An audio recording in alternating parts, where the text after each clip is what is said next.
दोस्तों व्हाट्सएप पे भी म्यूज़िक का ऑप्शन आ गया। जिस तरीके से आप हर जगह स्टोरी लगाते थे, व्हाट्सएप पे भी स्टोरी में अब म्यूज़िक लगाने का ऑप्शन फाइनली जो है आ गया है। पहले आप स्टोरी डालते थे विदाउट एनी म्यूज़िक, अब आप व्हाट्सएप स्टोरी में भी म्यूज़िक कोई सा भी बॉलीवुड सॉन्ग डाल सकते हो। ये देख रहे हो म्यूज़िक का पूरा पिटारा खुल गया है।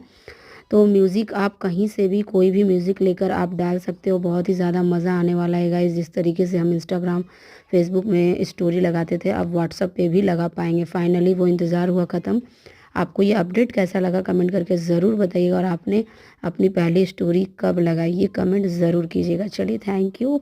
और देखिए कौन कौन सा म्यूज़िक का ऑप्शन यहाँ पर शो हो रहा है।